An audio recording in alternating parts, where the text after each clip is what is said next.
Hey guys, Pitmaster here. I'm here with the doc. John, good to see you. And this is a special edition. Sunday edition. Sunday edition. It's a special edition because we're going to talk exclusively about the Chuck Tito fight last night. We're still doing our regular podcast about the UFC, and we got a special guest coming up. But this one, right now, we're only going to talk about Chuck's fight last night. Chuck and Tito. All right. First of all, did you watch it? I saw the fight. I saw two fights. I saw that one and the one before it. Yeah. Okay. The one before it was it was I forget his name, but he's from AKA. He's like an undefeated wrestler. Damon. And he fought Dirty Tom Lawler. A good fight, close fight. But enough of that fight. Okay, so let's get to the Chuck Liddell fight. As you guys know, it looked like the stadium was pretty full. You couldn't really tell. I don't know how many the Forum holds, but I think there was quite a crowd there. There were definitely some celebrities in the audience too, as they panned around. I know DC was there. Yeah. Well, he was working a corner too last night.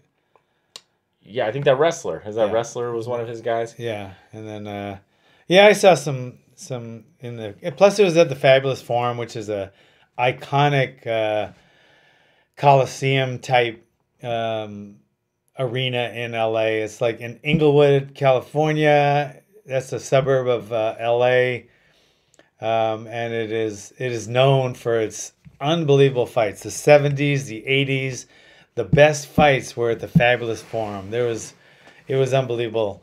But that's where the fight was, and Golden Boy, Oscar De La Hoya promoted the fight, so he picked his backyard.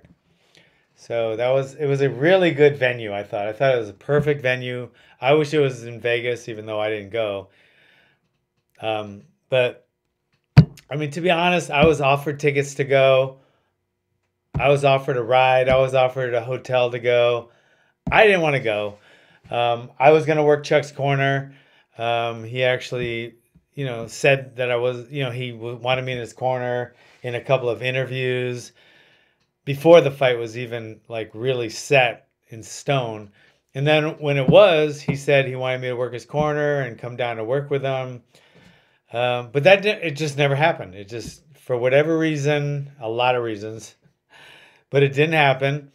And so I didn't want to go. I didn't want to. I wasn't even going to watch it on pay-per-view, but I ended up watching it on my cell phone. So I watched it on my cell phone with my wife like this, because my buddy was he FaceTimed me while he was watching it. So that's how I saw it, and it ended like I feared it probably would, but in the back of my mind, I was just saying, he's going to knock him out, he's going to catch him, he's going to knock him out. But in the front of my mind, it was like, I just had a bad feeling, for a lot of reasons. But I just kept thinking he could pull it off. And I was like watching it going, oh, he got him, he almost got him. Come on, Tito, come on in. And I thought he was going to catch him with that right hand. And then he didn't. He backed up against the cage and got caught with a right hand. I mean, a straight right to his kisser, it looked like, and it dropped him, and he collapsed. I mean, he didn't get dropped like he could have got up. He went out in a heap, and the fight was over. I thought the referee, who was Herb Dean, did a great job. He was right there. He stopped it.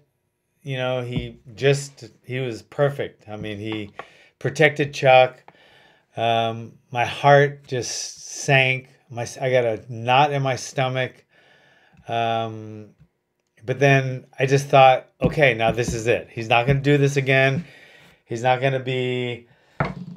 He wasn't forced to do it. No grown man can be forced to do things. Well, they can, but I don't think he's going to be pressured to do it anymore. I think this was it, and I think everybody around that was trying to, get like Chuck, Chuck, let's get one more Chuck, Um, I don't think they're going to be around anymore, and I think he realizes now that that is done, and he can move on to the next part of his life, which can be beautiful, it can be peaceful, it can be prosperous, it can be tranquil, it can be happy. He can now he can finally take that step. There's no way he's gonna go after that fight last night. I'd be willing to bet, I mean, anything that the people that like were okay with him fighting and encouraging him to fight, for personal gain, obviously. I think they realize now that part of his life is over, and he can move on and be Chuck Liddell, dad, husband, friend, son, great guy, and whatever else he wants to do with his life, and possibly even maybe even in the field of fighting. I don't know. Does he have any aspirations to mentor fighters or train fighters? Or he has so much knowledge there. You don't have to be the one in the ring getting hit to still be involved. I think he does, and I think he will, and we're gonna have that conversation real soon. This fight was he knows I was against it. One of the reasons I think I wasn't there and in the corner was because he knows how strongly I was against it. But he also knows I wanted to be there because I wanted to protect him. And how can you protect him? I think Herb Dean did a great job. I don't know anything about his corner, if they were good, if they gave, his camp. I don't know if they gave him great advice, bad advice. People are jumping on the bandwagon to blame his camp. I don't know anything about his camp. I know that they're reputable guys. And I know he got hit on the chin, and I know he doesn't have the chin anymore. So it's easy to put them down, but I don't know what I would have done differently. Because I wasn't there, and I'm not going to blame his camp. That's for damn sure. It was just, I think it's fate. I mean, he was one of the toughest fighters in the world. He's still the toughest fighter in the world, but he just doesn't have the chin anymore. And without a chin, it's like going to a gunfight without any bullets. You don't have anything, because the first time you get touched, you're going down. And Tito does still have a chin. And Chuck used to have like the chin. He could go in there with his chin up and just start banging.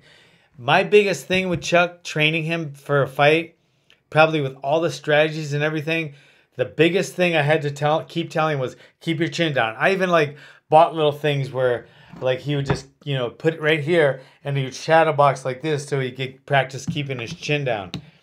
But as soon as he gets in there, as soon as the punches start flying, he just wants to put his chin up, and like a warrior, he just wants to start swinging. His chin came up every time, no matter how much I made him train like this for a camp, his chin would always come up. But he had a great chin, so he could take a punch and then knock them out with his.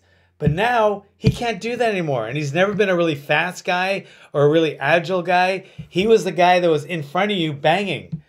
And right now, he can't do that anymore, and he refuses to change his style. And we saw what happened, and it's terrible. It's heartbreaking. Yeah, for me as a fan, it wasn't fun to watch. No. I'm a fight fan, and I only know Chuck peripherally through you, but that was not fun for me to watch at all. And it was over quick. It wasn't like a back and forth fight or something the fans could get behind. I think people had a lot of interest seeing this fight, so I don't know what kind of pay-per-view numbers it's going to do, but I have a hard time believing that would happen again. No. So I think whatever money you make out of a fight like this, I think it's probably not something that's going to be repeated. Hopefully not. No. But for me as a fan, it wasn't fun to watch, but it was, I think it was a pretty big draw. I hope so. I think it was... you never know. I know we talked about this before. You don't know who's going to watch it until after it's over. Until after it's happened. So, that was part of it for me, as it certainly wasn't a fun fight to watch. The other part of it was I left this fight with mixed feelings on Tito. Tito with this celebration, it was kind of funny. He does this ridiculous celebration after he wins. And the commissioner, whatever, I think it's these boxing people, they're trying to like usher him out of the ring and not let him do his little thing he does after he wins.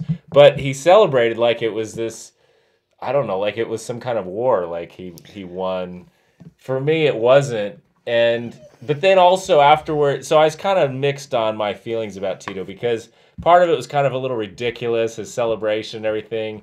And the other part of it was he did come back in the ring and thank Chuck for, for getting him to train so hard and thank him for being a warrior. And there was respect there after the fight, I thought. And I thought it was genuine. So for me, I liked that part of it. I was like, oh, that's kind of cool.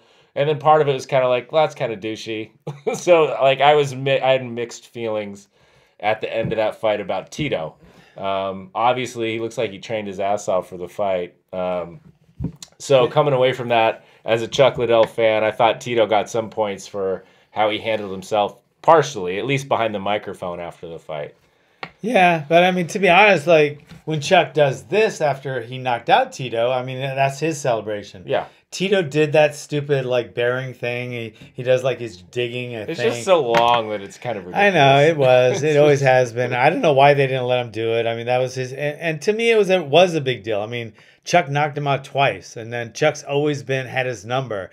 Chuck embarrassed him at the Ultimate Fighter show. I mean, Chuck beat him at every game they played in the Ultimate Fighter, even dodgeball. And so, were they supposed to fight at the end of that or anything? And then what happened? Tito hurt his neck. Oh, because he has had multiple neck surgeries. Yeah. So I don't know. I really. Of course, I wanted Chuck to win, and of course, I'm not. I don't know Tito that well, but I thought that they should have let him do his little thing because he finally beat Chuck. So I don't think it was a douchey thing. Because I think he was respectful, and I think he's not showing disrespect there. That's just his thing. And then he will always go back and he shows respect to his opponents, win or lose. He seems to be a very respectful guy. I know him and Chuck didn't really like each other. But I think at the end of the day, they had a weird kind of respect for each other, and they kind of brought out the best in each other. He did with Chuck twice, and now Chuck did with him. And so I don't know. I mean, I don't have mixed feelings about it. I have one feeling about it. I'm sad, but I have nothing but respect for Tito.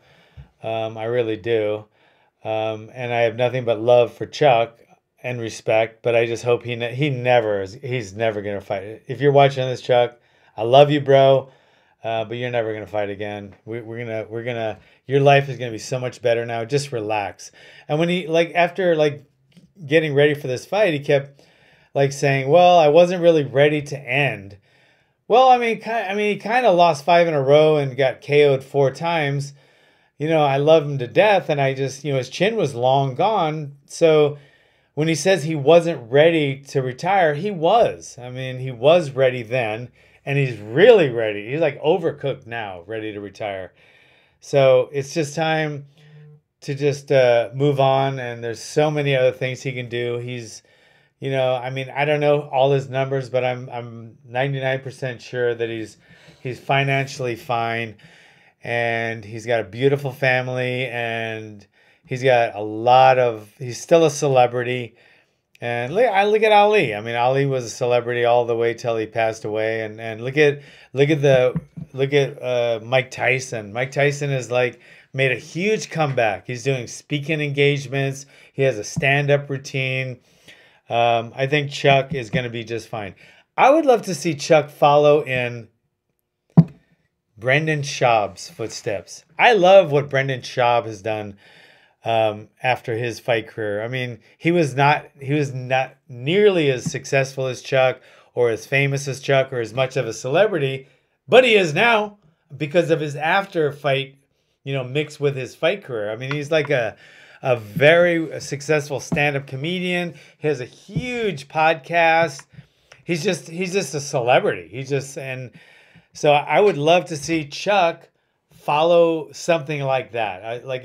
If there was a blueprint, I would like to see Chuck follow Brendan Schaub. That's all. That's all I got to say about that. Yeah, I think you summed it up. It was kind of a sad night. And it was a sad night. I think also the thing you realize online is there's a lot of love for Chuck, and a lot of his fans, just so many fans wanted to see him do well last night. Yeah, it was tough. It was tough. I hated that fight from the beginning. I asked him not to do it. There's a lot of pressure for him to do it. He had a lot of people out there, people that were close to him, pushing him to do it. It was like, why? But that's how it wasn't. It was out of my hands. He's a grown man, and he decided to do it. And he did make some money. I mean, he made a lot of money, more than people that are naysayers and putting him down. If you got offered that money for potentially 15 minutes of work, at the most, it was a lot less. But if it was for 15 minutes of work, if you were offered this much money, I guarantee you, every single one of you would have taken it. I know it's easy to put him down now, but every one of you, if you were offered that much money, it's like, I'm not sure 100% of the figure, but let me give it to you. I'm pretty sure it was a minimum of $70,000 a minute. If you could have been guaranteed $70,000 a minute for 15 minutes of work, not one of you, not one. I don't care if you're a doctor, a lawyer, a fucking statistician, a fucking worker at McDonald's or Starbucks or whatever you do. I guarantee you, if someone offered you to step in a cage and fight Tito, it's like Tito. It's not Ngannou. It's not Francis Ngannou. Not Mike Tyson. Tito. If you were offered to fight Tito for 15 minutes for 70 grand a minute, every single one of you would do it. But now it's easy for you all over you're on your fucking keyboard, oh, Chuck this, fuck this, hey, he's this and he's that, and he shouldn't have done this, shouldn't have done that. Every one of you would have jumped at the chance to do it. I'm just telling you right now. I know that for a fact. If you're saying you wouldn't do it, fuck you, you're a liar. You're a fucking liar if you're saying you wouldn't do it. 70 grand, you would have done it a minute. So, well, that's the big problem with the internet is people are really quick to say things that they would never say to your face, right? I mean, oh yeah, I've gotten that one a few times. Let me tell you the funniest time that happened. God, I can't remember her name.